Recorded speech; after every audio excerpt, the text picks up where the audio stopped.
Attention, nous avons un troisième scoop aujourd'hui. Encore un gratuit pour améliorer la production de testostérone, faire du sport. C'est mieux que les soldes aujourd'hui. Et comment la pratique d'un sport peut-elle influencer la production de testostérone ? Alors, le sport influence la testostérone via l'axe qu'on appelle, attention, hypothalamo-hypophyso-gonadique. Cet axe régule la production hormonale masculine. Selon le type, l'intensité et le volume d'entraînement, l'effet peut être stimulant ou, au contraire, inhibiteur. Après un entraînement très intense, par exemple musculation lourde, sprint, course, des squats, on va observer une augmentation temporaire de la testostérone pendant 15 à 60 minutes. Donc en résumé, c'est un peu la version bio du Viagra. Et on peut donc améliorer son terrain hormonal avec un entraînement régulier, bien dosé. Ça va diminuer la masse grasse, donc moins d'aromatisation de graisse abdominale et donc moins d'œstrogène. Ça va aussi améliorer la qualité du sommeil, et on en a déjà parlé, ça a des effets bénéfiques sur le taux de testostérone. En revanche, soyez vigilants à ne pas tomber dans le piège du surentraînement et du manque de récupération. Pourquoi ? Ça risque d'augmenter le taux de cortisol et donc de diminuer ce qu'on appelle l'hormone lutéinisante, je vais pas y arriver, la LH, hormone lutéinisante, voilà, j'y arrive. Et donc, progressivement, ça va conduire à une diminution du taux de testostérone. Malika Cécile, de façon très pratico-pratique, comment un homme peut-il jauger s'il a besoin d'un check médical sur son fonctionnement hormonal ? Et oui, c'est une bonne question. Comment on fait pour savoir dans sa vie de tous les jours si on en a besoin ou pas ? Moi déjà, je vous encourage à avoir le médecin comme votre partenaire santé. Et il a aussi besoin d'informations pertinentes que vous pouvez lui fournir pour vous accompagner. Vous pouvez prendre par exemple quelques secondes et noter mentalement de 0 à 10 votre énergie au réveil, votre niveau de motivation, votre libido, la qualité de votre sommeil. Et si, en faisant la moyenne, vous êtes en dessous de 6, vous pouvez vous dire que votre système hormonal mérite un petit check-up. Aujourd'hui, la contraception repose principalement sur le choix des femmes en la matière. Les choses et les mentalités évoluent, et heureusement. Et peut-on clôturer cette émission sur la contraception masculine ? Et oui, la contraception masculine repose aujourd'hui principalement sur le préservatif, la vasectomie ou l'abstinence. Bon, blague à part, le préservatif, c'est une méthode barrière qui va être efficace à environ 98% en usage parfait, plutôt 85% en usage courant, avec l'avantage d'aussi protéger contre les infections sexuellement transmissibles. Mais bon, voilà, on sait que ça réduit les sensations et l'efficacité va dépendre d'un usage correct. Il y a aussi la vasectomie que beaucoup d'hommes pratiquent quand ils ont déjà eu leurs enfants qui sont stabilisés en couple, etc. Donc c'est une méthode chirurgicale qui va bloquer les canaux déférents. Elle est efficace à 99%, durable, mais elle est difficilement réversible. Ça nécessite aussi un délai avant efficacité complète. Voilà, donc le fait que ce soit irréversible, parfois ça peut bloquer certains hommes à aller vers cette technique. Il y a des méthodes hormonales qui sont en recherche, où elles vont associer généralement de la testostérone avec un progestatif pour bloquer la production de spermatozoïdes en bloquant justement l'axe hypothalamo-hypophyso-gonadique dont on a parlé tout à l'heure. Ça a une bonne efficacité expérimentale, mais par contre, comme pour chez la femme, ça peut entraîner une prise de poids, de l'acné, des variations d'humeur, sans compter que ça contribue à la pollution hormonale.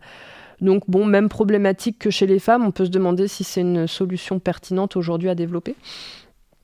Et enfin, il y a les méthodes dites thermiques, parmi lesquelles on va retrouver le slip chauffant ou les dispositifs de remontée testiculaire, donc ces anneaux contraceptifs, qui maintiennent les testicules plus près du corps, et ça permet d'augmenter la température et donc de diminuer la production de spermatozoïdes.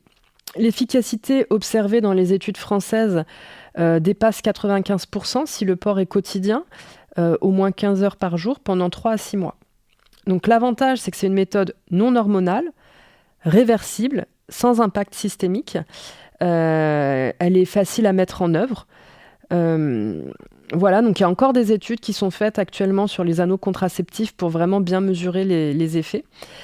Inconvénient, ça demande une discipline stricte, ça veut dire qu'il faut vraiment mettre l'anneau ou le slip chauffant au moins 15 heures par jour, qui a un délai d'action, c'est-à-dire qu'au moment où on commence à utiliser cette méthode, il faut attendre 3 à 6 mois pour vérifier l'efficacité, donc derrière ça demande de faire un spermogramme. Et c'est encore très peu diffusé et on manque d'études à grande échelle. Voilà. Par contre, l'enjeu actuel, c'est vraiment d'obtenir une méthode efficace, réversible, bien tolérée et socialement acceptée. L'émission de la Panacée touche à sa fin ? Oui, et pour conclure, un dernier mot. Rappelez-vous que le système hormonal masculin, ce n'est pas juste une histoire de testostérone et de muscles saillants. C'est aussi une véritable symphonie biologique qui va être sensible à votre sommeil, à votre niveau de stress, à l'alimentation, au mouvement et même à votre température. Côté contraception, les choses bougent. Entre méthodes traditionnelles, innovation hormonale, solutions thermiques, recherche prometteuse, et les hommes ont et auront de plus en plus de possibilités pour participer activement à l'équilibre du couple. Parce qu'au fond, la contraception, ce n'est pas qu'une affaire de femmes, c'est un choix éclairé à faire en couple et une autre façon d'envisager la virilité avec une responsabilité partagée. Aujourd'hui, nous étions avec Fab et Malika Cécile, naturopathe et chroniqueuse pour Radio Escapade. À bientôt.